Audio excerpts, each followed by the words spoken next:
Kansas City is 3-7 against the spread in their last 10 overall games. So I ask you, will the trend be thy friend? It will be my friend, actually. Oh, yeah, there you go. All Yeah, right. yeah. Tell me why. I'll tell you why. I'll tell you exactly why. So, well, that's what I'm trying to think of how it happens, right? Because I think the Kansas City Chiefs have the better team. I think Pat Mahomes is the GOAT. I think Andy Reid is the GOAT. I think Steve Spagnuolo is still underrated. And now all of a sudden the Chiefs are the healthiest they've been on the offensive side of the ball. It's the playoffs, so you know Kelsey's going to be wide open in the middle of the field with about 7 to 8 receptions and an anytime touchdown. You brought up Xavier Worthy. I love how he fits in the offense.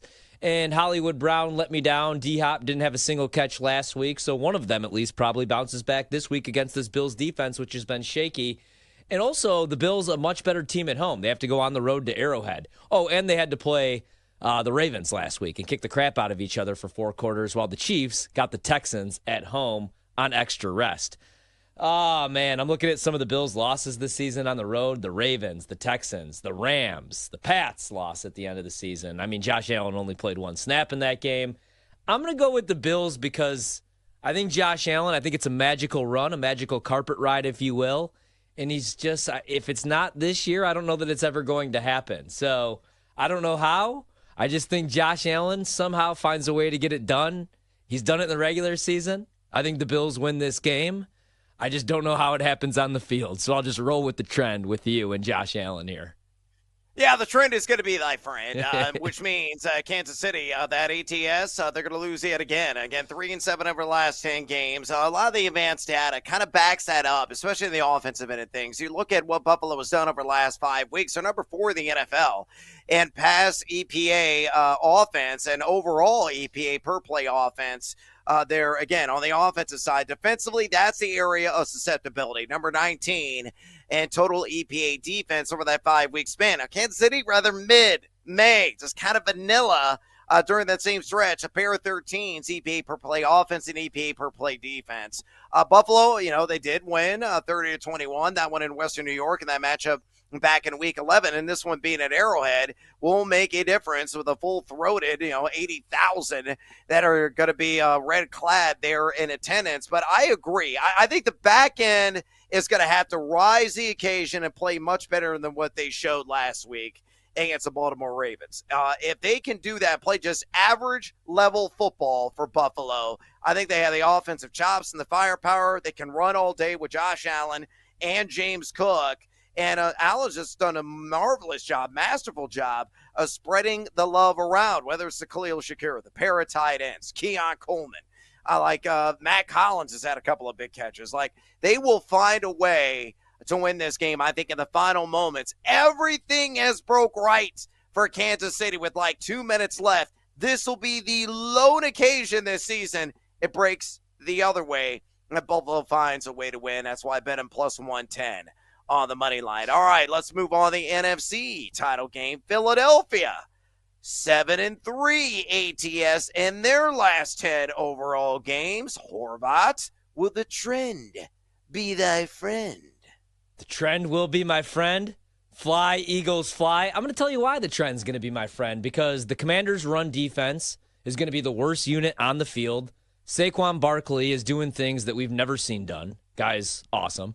I expect Jalen Hurts to finally bounce back. He's beat up right now, but I think he'll get the job done against this Commanders secondary, which has played great. The pass rush, man. I mean, they've played above expectation for Dan Quinn. Guy's a leader. Guy's a great defensive mind, but unfortunately, I think it comes to an end, man. So I like that trend. I also like the trend where the Commanders are going to be the 8th team since 2000, since I was in the 7th grade, to enter a playoff game, with it being their 4th straight road game. In the previous 7 teams, I believe, were 0-7 straight up and 1-5-1 against the spread. So we got the Eagles trend, and we got that trend of road teams. Also, a rookie quarterback has never played in a Super Bowl. There's that trend, too. So fly, Eagles, fly. I think the trend is my friend here, Brad.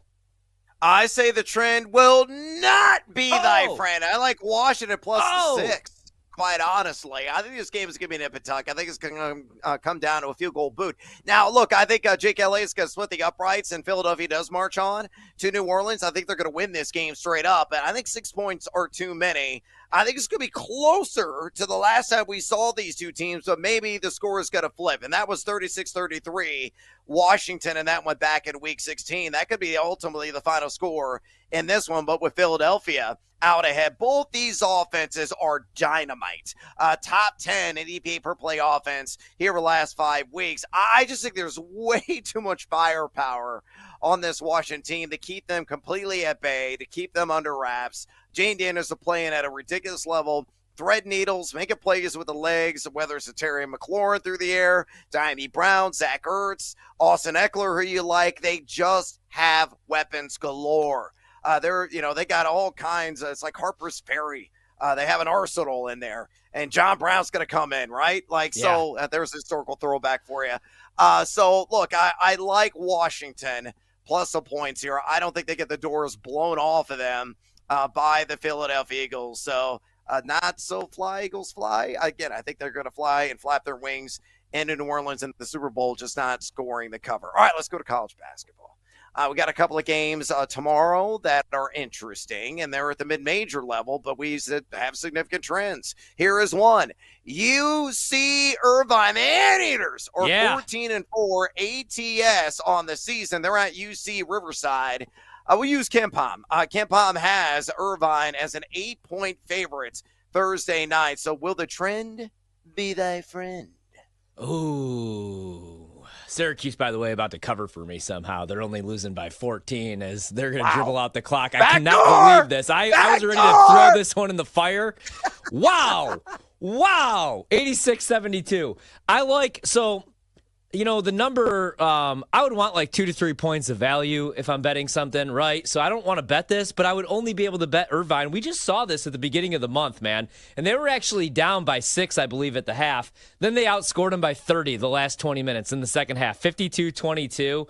Their closest win or closest game this season has been 7 points. They're 7-3 against the spread in their last 10 against Riverside. I like the Anteaters here, man. If I had to bet the game, I would lay the 6.5. The trend is my friend here. Oh, man. The trend is my friend as well. I'm going to back the Anteaters. They're the class of the Big West out there. This team right now is playing exceptional basketball. They're number 45 overall in Bart Torvik in games played in the month of January, and they're number 2 in the country in EFGD during that stretch. You look at Riverside, they're number 136 at Torvik during that stretch overall, 278 EFG offense, 227 EFG defense. It's all about that D. Of the Anteaters. Yeah, I think they'll find a way to cover. They're going by 9-11. Might have to sweat that out, but I do believe the trend will be thy friend.